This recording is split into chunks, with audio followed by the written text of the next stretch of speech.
Hello बच्चों, मैं प्रतिभा शर्मा राजस्थान सरकार और वेदांता की CSR इनिशिएटिव ई कक्षा में आपका स्वागत करती हूं, जिसके टेक्निकल पार्टनर है मिशन ज्ञान। बच्चों, 12वां चैप्टर हमने पढ़ना स्टार्ट कर लिया है, जिसका नाम है पर्यावरणीय समस्याएं और समाधान। बच्चों, हम ये जान चुके हैं कि हमारे पर्यावरण के समक्ष बहुत सारी चुनौतियां हैं, जिन्हें खुद मानव ने बनाया है।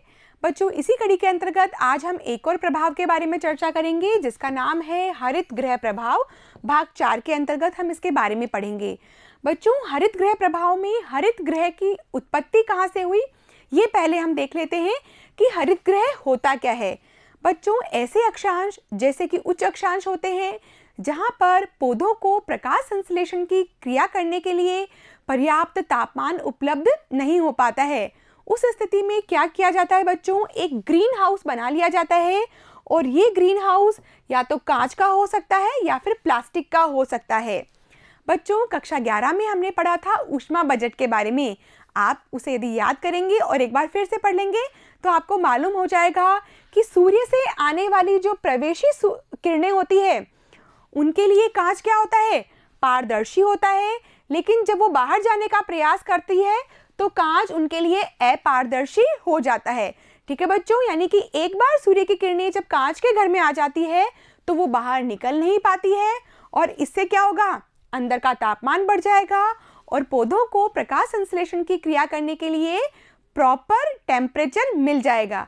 ठीक है बच्चों, तो ये हरित गृह होता है, जिसके बारे में हमें पढ़ना बहुत ज़रूरी था, क्योंकि हम हरित गृह प्रभाव के बारे में चर्चा करेंगे। ठीक है बच्चों, तो आप एक बार हरित गृह के बारे में लिख लेंगे कि हरित गृह होता क्या है। बच्चों, लिखेंगे आप, हरित गृह या ग्रीन हाउस एक इमारत है जहां पर पौधे उगाए जाते हैं। ठीक है बच्चों, और ग्रीन हाउस के लिए इस्तेमाल किया गया कांच हवा के प्रवाह के लिए एक बाधा के रूप में काम करता है। ठीक है बच्चों, हमने क्या देखा था कि एक बार सूर्य विकिरण अंदर आ गई तो वो बाहर जा नहीं पाती है। ठीक है बच्चों, और ऐसा किस लिए, क्योंकि ये कांच का या फिर प्लास्टिक का बना हुआ होता है। इसका प्रभाव ग्रीन हाउस के भीतर ऊर्जा को बांध कर रखने के रूप में होता है, जो पौधों और इसके अंदर की जमीन दोनों को गर्म करता है। और बच्चों, इससे क्या होगा, पौधे प्रकाश संश्लेषण की जो क्रिया है वो अच्छे से कर पाएंगे और उनमें वृद्धि भी हो जाएगी। ठीक है बच्चों, तो हमने हरित गृह शब्द को समझ लिया है। अब हम देखेंगे कि हरित गृह प्रभाव होता क्या है। बच्चों, वायुमंडल में तापमान का होना अत्यंत आवश्यक है। यदि वायुमंडल में, यदि हम इस वायुमंडल की बात करें, पृथ्वी के वायुमंडल की बात करें, तो अपने आप एक ऐसा बैलेंस है जिसकी वजह से तापमान ना तो ज़्यादा हो पाता है और ना ही कम होता है। ऐसा किस वजह से बच्चों, ऐसा इसलिए क्योंकि अपने आप प्रकृति ने नेचुरल ग्रीन हाउस गैसें दी हुई है। ठीक है बच्चों, यानी कि ग्रीन हाउस जो गैसेज होती है वो केवल मानव निर्मित ही नहीं है, बल्कि प्रकृति ने भी हमें प्रदान की है, और इसकी वजह से हमारा जो वायुमंडल का जो तापमान होता है वो नियंत्रित रहता है। यानी वायुमंडल का तापमान ना तो ज़्यादा गर्म होता है और ना ही ज़्यादा ठंडा होता है। ठीक है बच्चों, यदि नेचुरल ग्रीन हाउस गैसें नहीं होती तो क्या होता, यदि नेचुरल ग्रीन हाउस गैसें नहीं होती तो पृथ्वी का जो औसत तापमान है वो -18 डिग्री सेंटीग्रेड होता, जबकि आज कितना है, 15 डिग्री सेल्सियस है प्लस में। ठीक है बच्चों, इसीलिए पृथ्वी पर मानव जीवन का विकास हो पाया। तो बच्चों, हमने क्या देखा कि नेचुरल ग्रीन हाउस गैसें होती है जिसकी वजह से पृथ्वी का तापमान मेंटेन रहता है, नियंत्रित रहता है, ना तो वो ठंडा होता है और ना ही वो ज़्यादा गर्म होता है। लेकिन बच्चों, मानवीय गतिविधियों ने क्या किया, जैसे कि हम जानते हैं कार्बन डाइऑक्साइड, नाइट्रोजन ऑक्साइड और मीथेन प्रकृति ने दी है, लेकिन मानव ने क्या किया, मानव ने इन गैसों की मात्रा बढ़ा दी। बच्चों, इस आधे चित्र में हम देखते हैं कि ये नेचुरल ग्रीन हाउस गैसों का इफेक्ट है, और इस आधे चित्र में हम देखते हैं कि मानव द्वारा और उत्सर्जित जो की गई है गैसें, उनकी वजह से जो तापमान है वो किस प्रकार से बढ़ गया है। बच्चों, आप यहाँ पर ये देख सकते हैं कि ये जो लाइन है वो कितनी पतली है यहाँ पर, और इस ग्रीन हाउस जो ह्यूमन इनहेंस्ड यानी मानव ने जो गैसों की मात्रा बढ़ा दी है, उससे ग्रीन हाउस इफेक्ट कितना ज़्यादा बढ़ गया है, यानी कि तापमान और ज़्यादा बढ़ जाएगा। ठीक है बच्चों, तो ग्रीन हाउस गैसेस बहुत ज़रूरी है हमारे लिए, और वो प्रकृति ने हमें अपने आप ही दी हुई है, लेकिन मानव ने भी इन गैसों में अपना योगदान दिया। CO2, NO2, CH4 यानी कि कार्बन डाइऑक्साइड गैसें, नाइट्रोजन ऑक्साइड और मीथेन, ये मानव ने भी उत्पन्न कर दी, और इस वजह से जो पृथ्वी का तापमान है वो ज़्यादा बढ़ गया है। ठीक है बच्चों, तो हम यहाँ पर दो प्रकार की गैसें देख सकते हैं, मानव उत्सर्जित ग्रीन हाउस गैसें और प्राकृतिक ग्रीन हाउस गैसें। ठीक है बच्चों, दोनों नाम एक जैसे ही हैं।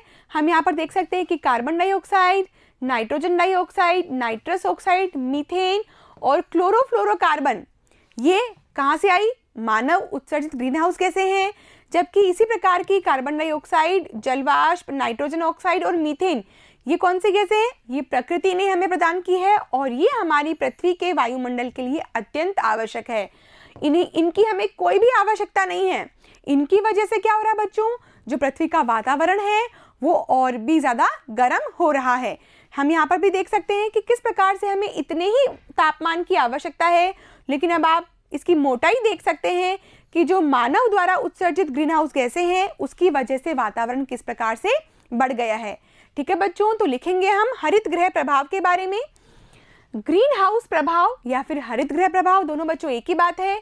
एक प्राकृतिक प्रक्रिया है जिसके द्वारा किसी ग्रह या उपग्रह के वातावरण के तापमान को अपेक्षाकृत अधिक बढ़ाने में मदद करती है। ठीक है बच्चों, तो ये तो नेचुरल ग्रीन हाउस गैसेज है जिसकी वजह से किसी भी ग्रह का या उपग्रह का जो वातावरण होता है वो थोड़ा सा बढ़ा हुआ रहता है। इन ग्रीन हाउस गैसों में कार्बन डाइऑक्साइड यानी कि CO2, जलवाष्प, नाइट्रोजन डाइऑक्साइड जैसे कि NO2 और मीथेन यानी कि CH4 आदि शामिल होते हैं। बच्चों, ये सब कौन सी गैसें हैं? ये प्राकृतिक गैसें हैं। यदि हम मानव निर्मित गैसें भी डाल देंगे तो क्या होगा? पृथ्वी का जो तापमान है वो बढ़ जाएगा। ठीक है बच्चों, सामान्यतः कार्बन डाइऑक्साइड यानी कि CO2 सूर्य की किरणों को पृथ्वी पर पहुंचने देती है तथा पृथ्वी से ऊष्मा को बाहर भी निकलने देती है, लेकिन यह गैस अधिक मात्रा में होने पर एक मोटा आवरण बना देती है। बच्चों, हमने यहाँ पर देखा था कि जब तक प्राकृतिक ग्रीन हाउस मौजूद होती है तब तक हमें पर्याप्त मात्रा में जो आवरण चाहिए वो मौजूद होता है, लेकिन जैसे ही मानव निर्मित ग्रीन हाउस गैसों का प्रवेश होता है तो ये जो आवरण होता है ये मोटा हो जाता है और पृथ्वी का तापमान भी बढ़ जाता है। ठीक है बच्चों, आगे लिखेंगे हम, मोटा आवरण बना देती है तथा पृथ्वी से वापस लौटाने वाली ऊष्मा को रोकने लगती है। बिल्कुल उसी प्रकार जैसे कि ग्रीन हाउस क्या कार्य कर रहा था, ग्रीन हाउस भी आने वाली सूर्य विकिरण को वापस बाहर जाने नहीं देता है। ठीक है बच्चों, तो क्या हुआ? जो ह्यूमन इनहेंस्ड यानी कि मानव द्वारा बढ़ाई गई जो गैसें हैं ग्रीन हाउस गैसें, वो भी एक मोटा आवरण बना देती है और बाकी वो तापमान को फिर बढ़ा देगी। इसीलिए पृथ्वी के इस क्षेत्र का तापमान बढ़ जाता है और इसे हम क्या कहते हैं? हरित गृह प्रभाव कहते हैं। आगे बढ़ें और देखेंगे, ग्रीन हाउस प्रभाव पृथ्वी के तापमान में निरंतर वृद्धि होने की समस्या है, क्योंकि सूर्य से आने वाले ताप को पृथ्वी पर रोक तो लिया जाता है पर उसे वायुमंडल से बाहर नहीं निकाला जा सकता है। ठीक है बच्चों, आगे बढ़ेंगे और देखेंगे कि हरित गृह प्रभाव के कारण कौन कौन से हैं। ठीक है बच्चों, तो हमने जान लिया है कि ग्रीन हाउस गैसें हमारे वातावरण के लिए बहुत ज़रूरी है, हमारे वायुमंडल के लिए अत्यंत आवश्यक है, लेकिन मानव ने क्या कार्य किया? अपनी तरफ से ग्रीन हाउस गैसों में और वृद्धि कर दी। उसकी वजह से क्या होगा बच्चों? तापमान में वृद्धि हो जाएगी, वैश्विक तापमान बढ़ जाएगा और जलवायु परिवर्तन हो जाएगा। ठीक है बच्चों, तो हम देख सकते हैं कि उद्योग धंधों से निकलने वाला धुआं जिसमें कार्बन डाइऑक्साइड की मात्रा बहुत ज़्यादा होती है और ऐसे यंत्र बच्चों जो कि क्लोरोफ्लोरोकार्बन गैस छोड़ते हैं जैसे कि एयर कंडीशनर्स, उनसे भी ग्रीन हाउस गैसों की मात्रा में वृद्धि हो रही है। ठीक है बच्चों, तो लिख लेंगे हम हरित गृह प्रभाव के कारण, यानी ऐसे कौन से कारण हैं जो हरित गृह प्रभाव के लिए उत्तरदायी हैं। बच्चों, सबसे पहले नाम आता है औद्योगिकरण का, यानी उद्योगों में इस्तेमाल होने वाला जो कोयला है, पेट्रोलियम है, और उसकी वजह से उत्पन्न जो कार्बन डाइऑक्साइड गैस होती है उसकी वजह से क्या होता है? हरित गृह प्रभाव बढ़ जाता है। आगे बढ़ेंगे बच्चों और देखेंगे दूसरा बिंदु है वनों का विनाश। बच्चों, हम जानते हैं कि जो वन होते हैं वो किसका सेवन करते हैं? कार्बन डाइऑक्साइड गैस को अपने अंदर लेते हैं और हमें प्राण वायु देते हैं, यानी कि ऑक्सीजन हमें प्रदान करते हैं। तो बच्चों, हम क्या कर रहे हैं? हम तो वनों का विनाश कर रहे हैं और एक और काम भी कर रहे हैं, हम औद्योगिकरण की क्रिया द्वारा CO2 की मात्रा भी बढ़ा रहे हैं। तो बच्चों क्या होगा? CO2 की मात्रा बढ़ जाएगी तो ग्रीन हाउस प्रभाव भी बढ़ जाएगा। इसीलिए बच्चों हमें वनों का विनाश नहीं करना चाहिए। और यहाँ पर डबल इफेक्ट हो रहा है कि CO2 यहाँ पर हम बढ़ा रहे हैं और वन जो CO2 को ग्रहण करते हैं उन्हें हम घटा रहे हैं। ठीक है बच्चों, तो एक बड़ा कारण है कि कार्बन डाइऑक्साइड बहुत उपयोगी गैस है, क्योंकि ये पौधों में प्रकाश संश्लेषण क्रिया के लिए अत्यंत आवश्यक होती है। लेकिन क्या हो रहा है बच्चों, वनों की लगातार कटाई के कारण वृक्षों की कमी होने से वायुमंडल में CO2 की मात्रा लगातार बढ़ रही है और अधिक मात्रा में यह हानिकारक होती है। बच्चों हमारे जीवन में प्रत्येक गैस का जो संतुलन है वो अपने आप प्रकृति ने दिया है। हमें कार्बन डाइऑक्साइड जो है वो कितनी मात्रा में आवश्यक है, 0.03% मात्रा में ही होना आवश्यक है। यदि हम कार्बन डाइऑक्साइड को गैस की मात्रा को बढ़ा देंगे तो क्या हो जाएगा, ये हानिकारक गैस बन जाती है। आगे बढ़ते हैं और देखते हैं तीसरा बिंदु जिसकी वजह से ग्रीन हाउस प्रभाव बढ़ रहा है, जीवाश्म ईंधन। जी हाँ बच्चों, लकड़ी और कोयले के दहन से, जीवाश्म ईंधन के दहन से लगभग 80% कार्बन डाइऑक्साइड वातावरण में मुक्त होती है। और बच्चों CO2 की मात्रा 290 से 330 ppm, बच्चों ppm का फुल फॉर्म आप यहाँ पर लिख सकते हैं, पार्ट्स पर मिलियन तक बढ़ने का मुख्य कारण है वनों का विनाश तथा जीवाश्म ईंधन का प्रयोग। ठीक है बच्चों, तो कार्बन डाइऑक्साइड इतनी मात्रा में बढ़ गई है और इसका हम कारण जान रहे हैं कि वनों का विनाश और जीवाश्म ईंधन, इसका बहुत ज़्यादा हम प्रयोग कर रहे हैं जिसकी वजह से ग्रीन हाउस प्रभाव बढ़ रहा है। बच्चों चौथा बिंदु है रेफ्रिजरेटर तथा एयर कंडीशनर्स का प्रयोग। ठीक है बच्चों, तो देखेंगे हम रेफ्रिजरेटर तथा एयर कंडीशनर्स के निर्माण कार्य का प्रयोग से CFC, जिसका फुल फॉर्म है क्लोरोफ्लोरोकार्बन गैस, उत्पन्न होती है जो हरित गृह गैसों की मात्रा को बढ़ाती है। बच्चों जो CFC गैस है वो बहुत खतरनाक गैस है, इसकी वजह से ओजोन परत में भी छेद हो रहे हैं। इसके बारे में हम अगले वीडियो में चर्चा करेंगे। अभी हम पढ़ लेते हैं ग्रीन हाउस प्रभाव। बच्चों अब यहाँ पर हम दुष्परिणामों की बात करेंगे कि आखिरकार ग्रीन हाउस प्रभाव से हमारे जीवन पर क्या दुष्परिणाम पड़ रहे हैं। बच्चों जो CH4 यानी कि मीथेन गैस है और नाइट्रस ऑक्साइड गैस है, इसके स्तर में पिछले 100 वर्षों में उल्लेखनीय वृद्धि हुई है और ये हमारे जीवन के लिए अच्छा नहीं है। कार्बन डाइऑक्साइड यानी कि CO2 की सांद्रता में 30% की बढ़ोतरी हुई है। मीथेन की मात्रा वायुमंडल में औद्योगिक क्रांति के समय से अब तक लगभग 145% तक की वृद्धि हो चुकी है और अब आप समझ सकते हैं कि हम कितनी बड़ी पर्यावरणीय समस्याओं से जूझने वाले हैं। ठीक है बच्चों, इससे ग्रीन हाउस प्रभाव बढ़ जाता है और पृथ्वी के ऊष्मायन में वृद्धि हुई है। आगे बढ़ते हैं और देखते हैं ग्रीन हाउस के मुख्य प्रभाव। यहाँ पर बच्चों आप ग्रीन हाउस प्रभाव लिख लेंगे कि ग्रीन हाउस प्रभाव के मुख्य प्रभाव क्या हैं। बच्चों यदि हम सबसे पहले चर्चा करें तो क्या आता है कि तापमान में वृद्धि होती है। जी हाँ बच्चों, पृथ्वी के चारों ओर जो अतिरिक्त मानव द्वारा उत्सर्जित ग्रीन हाउस गैसें हैं उसकी वजह से क्या होगा, तापमान में वृद्धि हो जाएगी। उसके अलावा बच्चों जो दूसरा प्रभाव होगा वो क्या होगा, वर्षा में भी वृद्धि हो जाएगी। जी हाँ बच्चों, तापमान में वृद्धि होने से जलवायु परिवर्तन हो जाएगा। ठीक है बच्चों, लेकिन बच्चों ओवरऑल वर्षा में वृद्धि हो जाएगी। और तीसरा प्रभाव है समुद्र सतह में वृद्धि। जी हाँ बच्चों, ग्रीन हाउस प्रभाव की वजह से क्या होगा, ग्रीन हाउस प्रभाव की वजह से जो हिमटोपियां हैं वो पिघल जाएगी, यानी कि ग्लेशियर्स पिघल जाएंगे और ग्लेशियर पिघलने से नदियों में पानी की मात्रा बढ़ जाएगी और अंत में नदियां कहाँ मिलती है बच्चों, समुद्र में मिलती है। और आप जानते हैं कि अंटार्कटिका में, आर्कटिक में बड़े बड़े हिमखंड हैं और वो भी पिघलेंगे और उनके पिघलने से क्या होगा बच्चों, समुद्र की सतह में वृद्धि होगी और इसकी वजह से जो किनारे, समुद्र के किनारे वाले जो शहर हैं वो डूबने लग जाएंगे। आगे देखते हैं बच्चों, चौथा बिंदु है वनस्पति क्षेत्रों में परिवर्तन। जी हाँ बच्चों, वनस्पति के जो क्षेत्र हैं उनमें भी भारी परिवर्तन हमें देखने को मिलेगा। पांचवा है बीमारियों के स्तर में वृद्धि। बच्चों जब पूरा का पूरा विश्व ही वैश्विक तापन से, जलवायु परिवर्तन के दौर से गुजरेगा तो क्या होगा, ऐसी ऐसी बीमारियां हमारे सामने आएंगी जिनका इलाज ढूंढना मुश्किल हो जाएगा।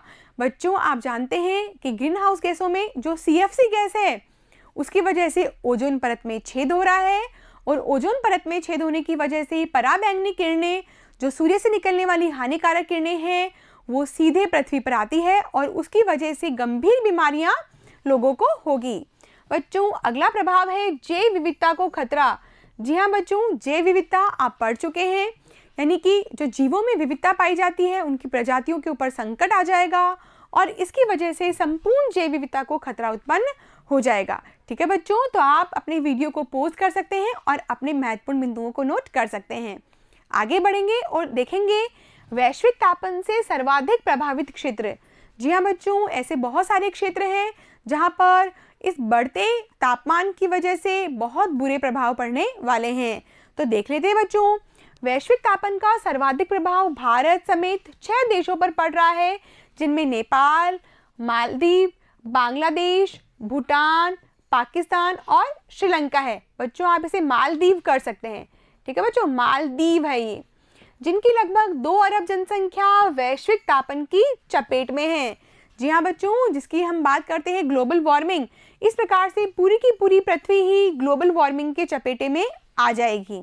आगे बढ़ेंगे और देखेंगे वैज्ञानिकों ने उन 9 क्षेत्रों को भी चिन्हित किया है जिनकी जलवायु में परिवर्तन देखा जा रहा है और उनमें से एक भारत देश भी है। जी हाँ बच्चों, भारत के मौसम चक्र पर प्रभाव पड़ेगा और उसमें बदलाव और परिणाम स्वरूप खाद्यान्न की कमी के संकट का सामना हमें करना पड़ सकता है। आगे बढ़ते हैं और देखते हैं एक और प्रभाव। ग्लोबल वार्मिंग का सबसे अधिक खतरा चीन और भारत जैसे देशों में होगा। भारत में ग्लोबल वार्मिंग के चलते गेहूं उत्पादन में गिरावट देखी जा सकती है। अचानक गर्मी बढ़ने से क्या होगा बच्चों, गेहूं की बालियों में अन्न विकसित नहीं हो पाता है और आशंका है कि इसमें 3 से 4% तक की कमी हो जाएगी। ठीक है बच्चों, तो हमने क्या देखा कि किस प्रकार से ग्लोबल वार्मिंग के खतरे पूरे विश्व पर पड़ रहे हैं।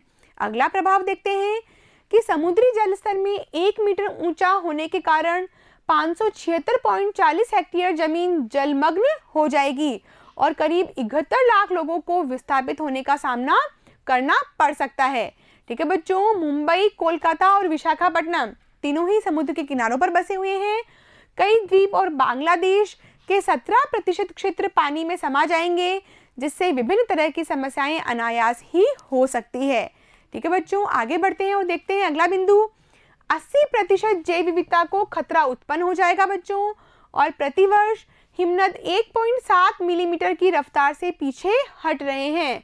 जी हाँ बच्चों, यदि हम भारत के गंगोत्री हिमनद की बात करें, जिससे कि गंगा नदी का उद्गम होता है, तो वो भी बच्चों अपने मूल स्थान से 23 मीटर पीछे खिसक चुका है। जी हाँ बच्चों, विश्व का सबसे अधिक प्रदूषण करने वाला देश कौन सा है? चीन है। ग्रीन हाउस गैसों के उत्सर्जन के दृष्टिकोण से भारत का स्थान भी चौथा है। जी हाँ बच्चों, भारत का स्थान कौन सा है? चौथा है और चीन नंबर 1 पर है। आगे बढ़ते हैं और देखते हैं कि आखिर हम ग्रीन हाउस प्रभाव को कम कैसे कर सकते हैं। जी हाँ बच्चों, हर बार चर्चा करते हैं समस्याओं पर, लेकिन हमें समाधान पर भी ध्यान रखना होगा। और बच्चों आप जानते हैं कि ग्रीन हाउस गैसें मानव ने उत्सर्जित की और पृथ्वी के तापमान को बढ़ाया है, तो ये हमारे हाथ की बात है कि हम किस प्रकार से ग्रीन हाउस गैसों को कम कर सकते हैं और अपने पृथ्वी के तापमान को फिर से नियंत्रित कर सकते हैं। ठीक है बच्चों, तो देखते हैं पहला उपाय, जीवाश्म ईंधन का उपयोग कम करना। जी हाँ बच्चों, कोयला, लकड़ी और पेट्रोल इत्यादि जो ईंधन होते हैं, इनका हम इस्तेमाल यदि कम से कम करेंगे तो कार्बन डाइऑक्साइड की मात्रा वायुमंडल में कम हो जाएगी। ठीक है बच्चों, अगला, अधिकाधिक वृक्षारोपण करना। बच्चों आप जानते हैं कि जो वृक्ष होते हैं वो हमें ऑक्सीजन देते हैं और बदले में कार्बन डाइऑक्साइड गैस लेते हैं। इसीलिए हमें क्या करना चाहिए? ज़्यादा से ज़्यादा वृक्षारोपण करना चाहिए, जिससे क्या होगा, वो कार्बन डाइऑक्साइड गैस को अपने अंदर ग्रहण कर लेंगे। बच्चों आगे बढ़ते हैं, क्योंकि पौधे प्रकाश संश्लेषण की क्रिया द्वारा कार्बन डाइऑक्साइड को अपचयित कर ऑक्सीजन छोड़ते हैं, वह इस प्रकार वायुमंडल के कार्बन डाइऑक्साइड स्तर में संतुलन बनाए रखते हैं। जी हाँ बच्चों, अब हम बात करेंगे CFC गैस की, यानी कि जो क्लोरोफ्लोरोकार्बन है। ठीक है बच्चों, ये क्लोरोफ्लोरोकार्बन है के प्रयोग को रोकना। CFC एक बार वायुमंडल में प्रवेश कर जाती है तो वर्षों तक नष्ट नहीं होती है। जी हाँ बच्चों, CFC उत्सर्जित करने वाले जो भौतिक साधन हैं, जैसे कि एयर कंडीशनर, रेफ्रिजरेटर आदि के इस्तेमाल को रोका जाए। तो बच्चों हमने चर्चा की कि ग्रीन हाउस प्रभाव से ग्लोबल वार्मिंग हो रही है, जलवायु परिवर्तन हो रहा है, और हमने उनके दुष्प्रभावों के बारे में भी चर्चा की, और हमने ये भी जाना कि किस प्रकार से हम ग्रीन हाउस प्रभाव को कम कर सकते हैं। ठीक है बच्चों, तो मैं उम्मीद करती हूँ कि आपको ग्रीन हाउस प्रभाव अच्छे से समझ में आ गया होगा। परीक्षा के लिए ये बहुत इम्पॉर्टेंट है, तो आप अपने नोट्स एकदम अच्छे से बना लेंगे। तो बच्चों, अब हम मिलेंगे अगले भाग में। तब तक के लिए धन्यवाद।